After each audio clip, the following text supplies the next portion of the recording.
Ya, Assalamualaikum warahmatullahi wabarakatuh. Selamat sore teman-teman semua. Di sini kami dari kelompok 11 akan mempresentasikan hasil diskusi dari kelompok kami tentang sistem penilaian kerja. Sebelumnya, perkenalkan terlebih dahulu, saya Rahayu Sri Lestari sebagai moderator yang akan memandu jalannya diskusi pada kesempatan kali ini. Dari kelompok 11, kami memiliki 6 anggota. Yang pertama, saya sendiri, Rahayu Sri Lestari, NIM 007, Madeline Denanda Rosbida, NIM 017, Agnia Maulana Arfiansah, NIM 021, Isda Jusnia Turiski, NIM 045, Kurnia Dewi Larasati, NIM 058, Rohmatul Ummah, NIM 088. Materi yang pertama akan disampaikan oleh Laras. Silakan kepada Laras. Baik, terima kasih moderator untuk waktunya. Poin yang pertama yaitu tentang pentingnya penilaian prestasi kerja. Peningkatan prestasi kerja dalam rangka pengembangan sumber daya manusia adalah sangat penting artinya. Hal ini mengingat bahwa kehidupan organisasi setiap orang sebagai sumber daya manusia ingin mendapatkan penghargaan dan perlakuan yang adil dari pemimpin organisasi yang bersangkutan. Menurut Suharyadi, performance appraisal merupakan salah satu alat manajemen untuk membentuk motivasi, persaingan positif atau kompetisi pekerja untuk mencapai nilai maksimal yang bisa dilakukan untuk mendapatkan nilai atau pengakuan atas prestasinya. Pengakuan tersebut bisa berbentuk sistem kenaikan gaji, kenaikan jabatan, fasilitas, bonus, dan banyak bentuk penghargaan pada pekerja. Next.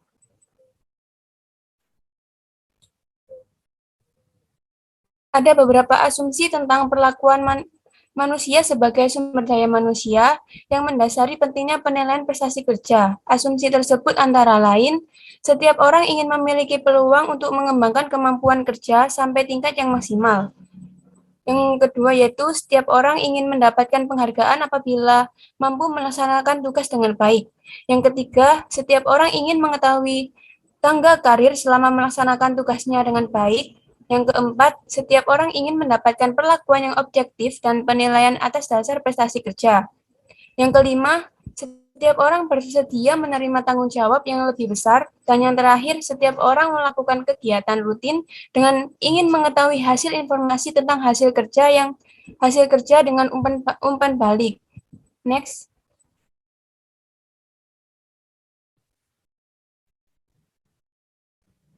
Berdasarkan asumsi tersebut, dapat disimpulkan bahwa penilaian prestasi kerja sangat penting di organisasi dalam rangka pengembangan sumber daya manusia. Adapun manfaat penilaian prestasi kerja dalam organisasi antara lain, yang pertama, peningkatan prestasi kerja. Dengan adanya penilaian, baik manajer maupun karyawan memperoleh umpan balik dan mereka dapat memperbaiki pekerjaan mereka. Yang kedua, kesempatan kinerja yang adil. Dengan adanya penilaian yang akurat akan menjamin setiap karyawan memperoleh kesempatan dalam menempati posisi pekerjaan sesuai kemampuan. Yang ketiga, kebutuhan-kebutuhan kinerja pengembangan. Melalui penilaian prestasi kerja akan terdeteksi karyawan dengan kemampuan rendah dan memungkinkan mengikutkan program pelatihan untuk meningkatkan kemampuan mereka. Yang keempat yaitu penyesuaian kompensasi. Penilaian prestasi kerja dapat membantu para manajer mengambil keputusan dalam perbaikan pemberian kompensasi, gaji, bonus, dan lain sebagainya. Yang kelima yaitu keputusan-keputusan promosi dan demosi. Hasil penilaian prestasi kerja karyawan dapat digunakan untuk mempromosikan karyawan yang baik dan demosi untuk karyawan yang kurang baik. Yang keenam yaitu kesalahan-kesalahan desain pekerjaan. Penilaian prestasi kerja dapat digunakan untuk menilai desain karyawan. Dengan ini, penilaian dapat membantu membandingkan kesalahan-kesalahan desain kerja. Dan yang terakhir, penyimpangan-penyimpangan proses rekrutmen dan seleksi. Penilaian prestasi kerja dapat digunakan untuk menilai proses rekrutmen dan seleksi karyawan yang telah berlalu. Next.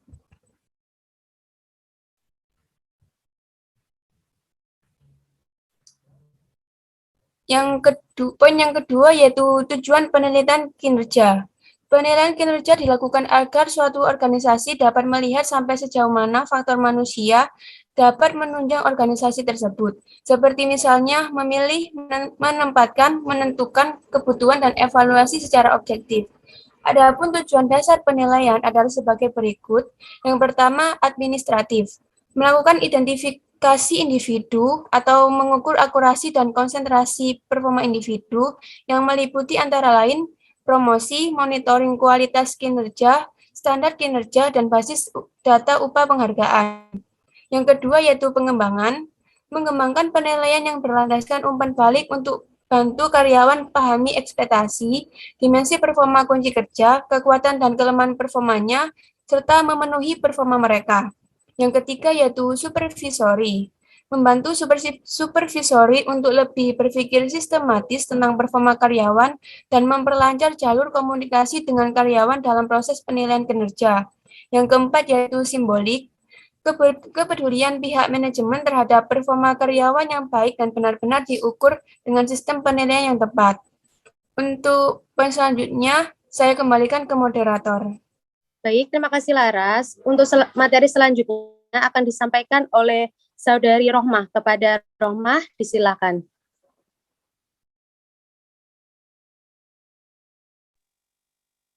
Selanjutnya ada elemen-elemen pokok dalam sistem penilaian. Elemen-elemen utama dalam sistem penilaian kinerja menurut Wider dan Davis 1998-344, yaitu yang pertama ada performance standard. Penilaian kinerja sangat membutuhkan standar yang luas, yang jelas, yang dijadikan tolak ukur terhadap kinerja yang akan diukur. Standar yang dibuat tentu saja harus berhubungan dengan jenis pekerjaan yang akan diukur dan hasil yang diharapkan akan terlihat dengan adanya penilaian kinerja ini. Yang kedua ada kriteria manajemen kinerja.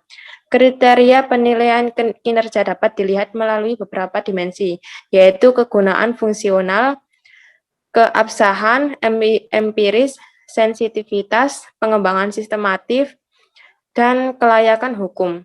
Yang ketiga ada pengukuran kinerja. Pengukuran kinerja dapat dilakukan dengan menggunakan sistem penilaian atau rating yang relevan. Pengukuran kinerja juga berarti membandingkan antara standar yang telah ditetapkan dengan kinerja sebenarnya yang terjadi. Pengukuran kinerja dapat bersifat subjektif atau objektif. Selanjutnya saya kembalikan kepada moderator. Baik, untuk selanjutnya ada ukuran-ukuran penilaian prestasi kerja. Dalam ukuran-ukuran penilaian prestasi kerja, penilaian yang bagus itu harus memberikan penilaian yang akurat tentang yang diukur. Artinya, penilaian tersebut benar-benar menilai prestasi pekerjaan karyawan yang dinilai. Agar penilaian mencapai tujuan, maka hal-hal yang harus diperhatikan adalah yang pertama yaitu penilaian harus mempunyai hubungan dengan pekerjaan. Artinya sistem penilaian itu benar-benar menilai perilaku atau kerja yang mendukung kegiatan organisasi di mana karyawan tersebut bekerja. Kemudian yang kedua itu adanya standar pelaksanaan kerja. Standar pelaksanaan adalah ukuran yang dipakai untuk menilai prestasi kerja tersebut. Nah, agar penilaian itu efektif, maka perlu adanya standar penilaian yang berhubungan dengan hasil yang diinginkan setiap pekerjaan. Alat ukur yang baik itu harus memenuhi sekurangnya 2 kriteria, yakni validitas dan reliabilitas. Kemudian yang ketiga ada praktis. Sistem penilaian yang praktis bila mudah dipahami dan dimengerti dan digunakan baik oleh prestasi kerja maupun karyawan. Nah, cara penilaian prestasi kerja dapat dilakukan melalui pengamatan-pengamatan, baik pengamatan langsung maupun pengamatan tidak langsung. Nah, dimensi lain dari ukuran-ukuran prestasi kerja ini adalah masalah subjektif dan objektif. Nah, ukuran subjektif adalah ukuran penilaian yang tidak dapat dibuktikan atau diuji oleh orang-orang lain. Nah, sedangkan ukuran objektif adalah ukuran yang dapat dibuktikan dan diuji oleh orang lain. Baik, untuk selanjutnya akan disampaikan oleh Saudara Yoji. Kepada Yoji, disilakan. Oke, di selanjutnya ini ada metode-metode penilaian. Nah, metode penilaian itu ada banyak ya teman-teman, akan saya sebutkan sekilas-sekilas. Metode penilaian yang pertama adalah umpan balik 360 derajat. Nah, ini meliputi masukan evaluasi dari banyak level dalam perusahaan, sebagaimana pula dari sumber-sumber eksternal dari luar perusahaan. Dalam metode ini, orang-orang di sekitar karyawan yang dinilai bisa memberikan nilai, termasuk manajer, senior, karyawan itu sendiri, atasan, bawahan, anggota tim, dan pelanggan internal atau eksternal. Lalu, yang kedua ada metode skala penilaian atau rating scales method. Nah, menilai para karyawan berdasarkan faktor-faktor yang telah ditetapkan. Yang kedua, para evaluator menilai kinerja pada sebuah skala yang meliputi beberapa kategori, biasanya dalam angka 5 sampai 7 untuk penilaiannya. Lalu, faktor-faktor yang dipilih untuk evaluasi biasanya ada dua macam. Yang pertama, faktor yang berhubungan dengan jabatan. Yang kedua, karakteristik pribadi. Oke, next. Di metode penelitian yang ketiga ini critical incident method ya, metode penilaian kinerja yang membutuhkan pemeliharaan dokumen-dokumen tertulis, bisa dari yang lama sampai yang terbaru. Itu harus tetap terjaga untuk menjaga naik turunnya dari evaluasi sebelum-sebelumnya. Ketika tindakan tersebut yang disebut insiden kritis mempengaruhi efektivitas departemen secara signifikan, secara positif ataupun negatif, manajer harus mencatatnya. Nah, pada akhir periode penilaian, penilai menggunakan catatan-catatan tersebut bersama dengan data-data lain untuk mengevaluasi kinerja seluruh karyawan.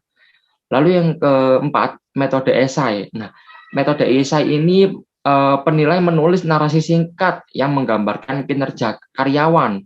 Metode ini cenderung berfokus pada perilaku ekstrim dalam pekerjaan karyawan, alih-alih kinerja rutin harian. Oke, next.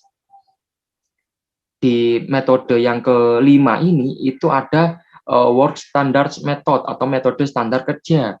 Membandingkan kinerja setiap karyawan dengan standar yang telah ditetapkan atau tingkat output yang diharapkan apakah sesuai atau tidak dari masing-masing karyawan. Nah, standar-standar mencerminkan output normal dari seorang karyawan rata-rata yang bekerja dengan kecepatan normal. Lalu metode peringkat atau ranking method. Nah, penilaian ini menempatkan seluruh karyawan dari sebuah kelompok dalam urutan kinerja keseluruhan. Sebagai contoh, karyawan terbaik atau best employee dalam kelompok diberi peringkat tertinggi dan yang terburuk diberi peringkat terendah.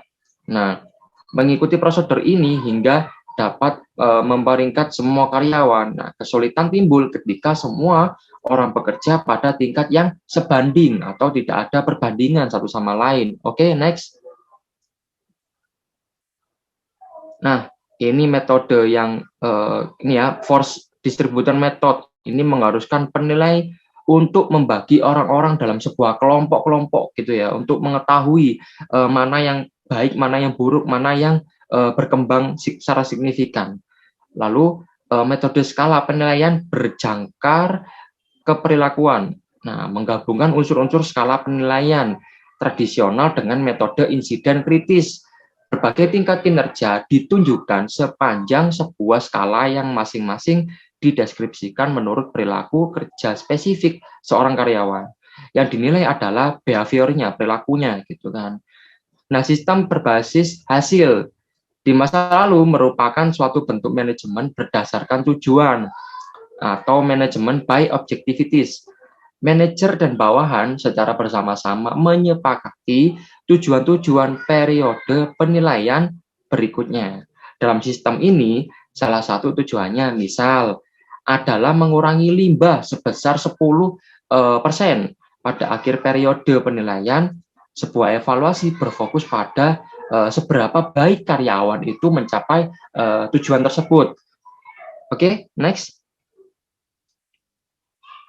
Oke, selanjutnya saya serahkan kepada moderator. Terima kasih. Silakan dilanjut untuk teman saya. Baik, terima kasih Saudara Yoji. Untuk selanjutnya Selanjutnya akan disampaikan oleh Saudari Isda. Kepada Isda disilakan.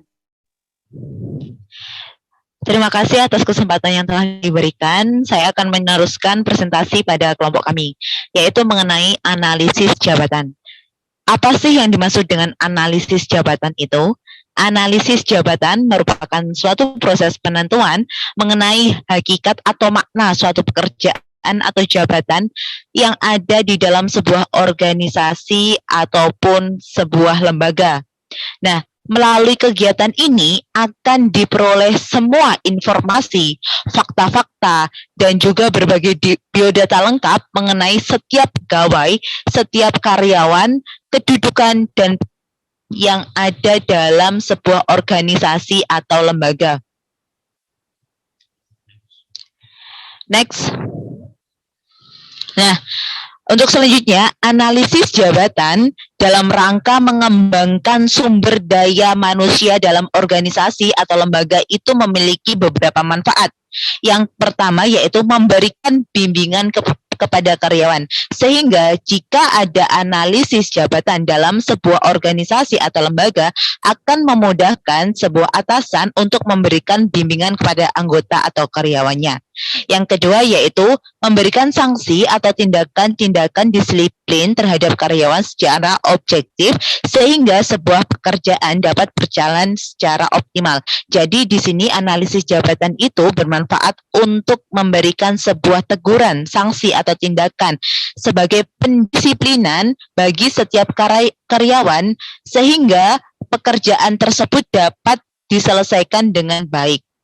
Untuk yang ketiga yaitu menentukan tingkat upah dan gaji serta penghasilan lainnya serta insentif-insentif yang ada dalam sebuah lembaga atau organisasi. Jadi analisis jabatan memiliki manfaat untuk menentukan tingkat upah antara ketua dan juga bawahan lainnya serta dana-dana insentif yang akan diberikan baik itu dari ketua dan juga karyawan yang lainnya. Untuk yang selanjutnya, manfaat yaitu untuk promosi, baik itu promosi kepangkatan maupun jabatan, sehingga dalam sebuah analisis jabatan, sebuah promosi itu sangat dipentingkan dalam sebuah lembaga atau organisasi. Dan yang selanjutnya yaitu mengembangkan karyawan melalui pendidikan dan pelatihan. Nah, di sini dapat kita pahami bersama bahwa dalam sebuah analisis jabatan ini memiliki manfaat, yaitu dengan adanya analisis jabatan, sebuah organisasi atau lembaga akan memudahkan dalam mengembangkan pendidikan dan pelatihan seperti apa yang dibutuhkan dalam sebuah lembaga tersebut. Sehingga dalam proses perjalanan sebuah lembaga atau organisasi tersebut dapat berjalan dengan optimal. Dan yang terakhir yaitu adanya pemindahan atau mutasi karyawan dalam unit kerja maupun antar unit kerja. Dalam hal ini untuk memaksimalkan potensi dari setiap karyawan yang ada. Next. Nah, adapun cara pengumpulan informasi dalam analisis data ini dapat dilakukan dengan studi yang mendalam menggunakan metode pengamatan dan wawancara secara langsung, dan juga informasi yang dikumpulkan ini disampaikan kepada pemimpin atau atasan atau manajer organisasi dan selanjutnya akan digunakan sebagai masukan atau penilaian prestasi kerja bagi karyawan yang bersangkutan. Jadi dalam hal ini analisis jabatan bisa dilakukan dengan cara mengumpulkan informasi yaitu pengamatan secara langsung kinerja dari bawahan, dari anggota-anggota lainnya dan juga wawancara secara langsung pada orang atau individu yang akan diketahui informasinya. Baik, sekian dan terima kasih. Saya kembalikan ke moderator. Baik, terima kasih Saudari Isda atas penyampaiannya. Untuk selanjutnya adalah materi tentang uraian tugas yang akan disampaikan oleh Saudari Madeline. Kepada Madeline dipersilakan. Baik, terima kasih. Di sini saya akan menjelaskan tentang uraian tugas.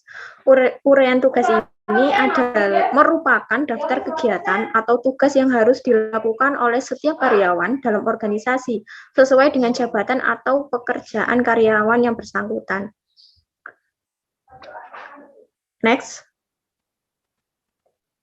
Untuk uraian tugas ini ada beberapa hal, yaitu kewajiban yang harus dilakukan oleh pelaksana pekerjaan karyawan. Yang kedua adalah tanggung jawab yang dibebankan kepada pelaksana pekerjaan tertentu. Yang terakhir adalah persyaratan yang harus dipenuhi. Next.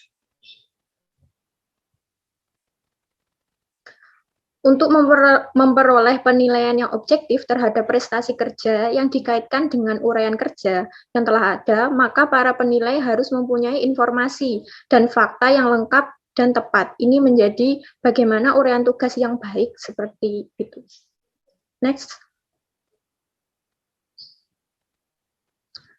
Nah, di sini ada 4 hal uraian tugas yang baik itu seperti apa. Yang pertama, nama jabatan sehubungan dengan uraian tugas yang dimaksud. Yang kedua, identifikasi fakta-fakta tentang tugas yang bersangkutan.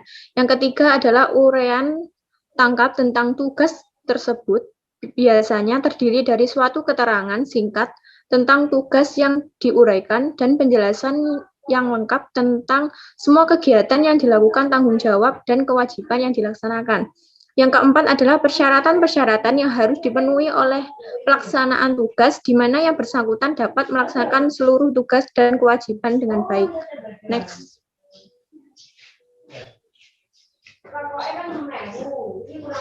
Baik, saya kembalikan ke moderator. Baik, terima kasih Saudari Madeline. Demikian tadi pemaparan hasil diskusi dari kelompok kami. Apabila ada kurang lebihnya kami mohon maaf. Kami kelompok 11 pamit undur diri. Apabila dari teman-teman ada pertanyaan, silakan juga NIM.